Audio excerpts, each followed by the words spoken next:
Thanks very much for staying with us. Time now for Eye on Africa with me, Georgia Calvin-Smith. Tonight, Amhara forces rally for a counterattack against Tigrayans advancing through the northern Ethiopian region of Tigray. Fighting between the country's two biggest ethnic groups reportedly ramps up as 8 opaque months of conflict appear to enter a new phase. Also, South Africa plans on beefing up the number of troops sent in to respond to days of fatal unrest sparked by the jailing of former President Jacob Zuma last week. Up to 25,000 soldiers could be sent in to rein in clashes in KwaZulu-Natal and Gauteng provinces.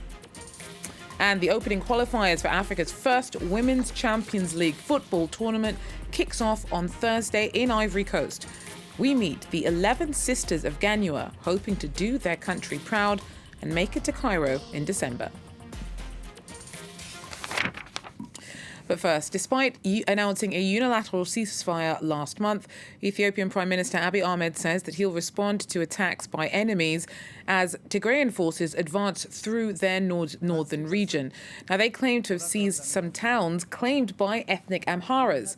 The UN reports clashes in the west of the region, but confirmation of Tigrayan movements is difficult as communication in the area has been scarce ever since the fighting first began between the Tigray People's Liberation Front and federal troops last November. The TPLF retook their regional capital at the end of last month.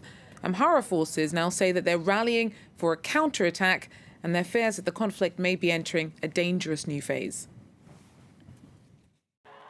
This footage of Tigrayan soldiers celebrating their return to Mekele was taken at the end of June. The video was smuggled out of the region days later and has just been released by the Associated Press. Even horses were painted in the colours of Tigray's flag. Some of the soldiers appeared to be very young. The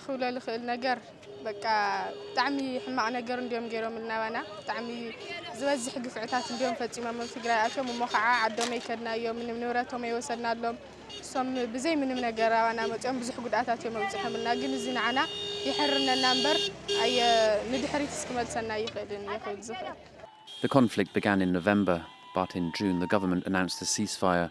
Ethiopian troops and their allies from Eritrea said they were leaving the region.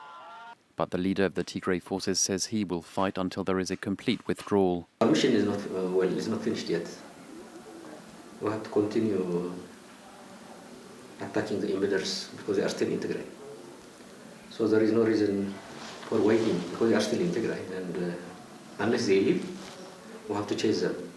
On Wednesday, Prime Minister Abiy Ahmed said on Twitter that if necessary, he would repel enemy attacks. Many in Ethiopia are now worried that fighting will shift towards clashes between forces from Tigray and those from the neighbouring region of Amhara. During the 8-month conflict, Amhara forces seized large parts of Tigray that they claim belong to them. Well, faced with the worst unrest it's seen in years, South Africa is going to send in up to 25,000 soldiers to the hotspots of Gauteng and the KwaZulu-Natal provinces after days of violent clashes. More than 70 people have been killed and hundreds of businesses looted and destroyed since violence was first triggered last Friday by the jailing of former President Jacob Zuma for contempt of court. MC Ferreira joins us now with more. MC, what can you tell us in terms of the latest of the government's plans on how to deal with the unrest seen since last week? Well, that announcement today that they're going to increase the troop deployment tenfold, it will certainly be welcome because there's been a sense, particularly in the communities that have borne the brunt of this violence, so there's been too little, too late from the government. There's strong pressure from the opposition leader today to send in helicopters, armored vehicles to help them bring this under control finally. We also had a very strong emotional statement from the Zulu king, and this is quite significant because Jacob Zuma is a Zulu, and so are many of his supporters, where he said that this is not a way to express support for the former president, and he compared it to a people burning down its own house. Then we also, but on the other hand, there was a statement from the mayor of Durban to say that Zuma shouldn't be in jail, that he's been politically persecuted. Now, this is the message from the mayor of one of the towns that's being destroyed by the violence of the past few days. So we've seen quite a bit of soul-searching from the government and from the ruling ANC as to how this came about. And We've had an acknowledgement almost that parties' internal divisions may have contributed to them not seeing the warning signs and blinking here, because there are many people who have historical ties with Zuma, particularly in the security portfolios, and then there are others who can't find cause with him simply because, like him, they don't want to go to prison for corruption. And how are those living in the midst of all of this doing? We've been hearing stories of communities arming themselves in their attempt to fend off looters. Absolutely. I've just spoken earlier this evening to somebody in a suburb, a working class suburb in Durban, who said it's the same as every other night this week. They're taking turns staying awake and keeping watch, and they're still waiting for the SANDF to arrive. Now, all over KwaZulu-Natal, there's thousands of community patrols that have organized themselves, armed themselves with cricket bats or whatever they can find. And they're patrolling the streets, and they're trying to cordon off their communities to keep them safe. And we've seen the same in Soweto and other parts of Johannesburg, where people have formed human chains around malls to try and stop looters. They're trying to protect the shops so that they have somewhere to buy basic necessities, but they're also trying to save those businesses, to save their jobs. So you've touched upon it there. This clearly must all be very economically devastating. Do you have a sense yet of some of the logistical fallout from the unrest? Well, we had an estimate today that the damage caused in Pietermaritzburg, and I think it's a conservative estimate, that comes to 2 billion rand, and that about 1,000 jobs have been lost so far. But you know, at a local level, people have run out of supplies. There's food shortages, medicine shortages, fuel shortages. The price of bread is skyrocketed. Fuel's being reserved for ambulances and police vans. But what happens in Durban also affects the rest of the country. It's one of sub-Saharan Africa's biggest ports. And this is where freight goods come in, and then via road they go to the rest of the country. And of course, there's been a blockade of roads there, so it's been a priority to get those reopened. On another level, also there's a refinery in Durban that's closed for the moment. There's an oxygen plant that's made contingency plans to get oxygen to hospitals coping with the third wave of COVID. But what has also happened, in particularly bad moment, because people are already struggling because of COVID, they need welfare grants, and I mean, their plight has just been worsened. But all the welfare offices of KwaZulu-Natal are closed for the moment. So hopefully, with more soldiers coming in, that can be addressed, people can access their welfare. Thank you very much, MC Ferreira, there for us in Cape Town. Now, the pandemic has gutted Tunisia's crucial tourism sector, which makes up about 14% of GDP and accounts for about 400,000 jobs. Despite a recent surge in COVID cases, tour operators are desperately trying to save their summer season. Lilia Blaze and her team report.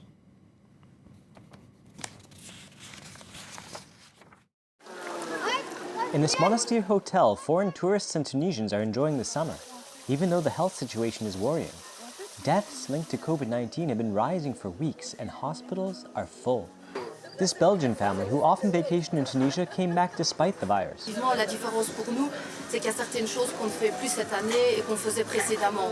On évite aussi donc les restaurants, les excursions à l'extérieur. Inside the hotel, health protocols brought in last year are still strictly applied. Most of the staff are also vaccinated. Donc il y a une distanciation qui est respectée avec le marquage au sol, les barrières qui sont là pour protéger les employés et les clients. Travel restrictions have recently been brought in between cities and a lockdown ordered for the neighboring city of Sousse. Despite this, there have been few cancellations.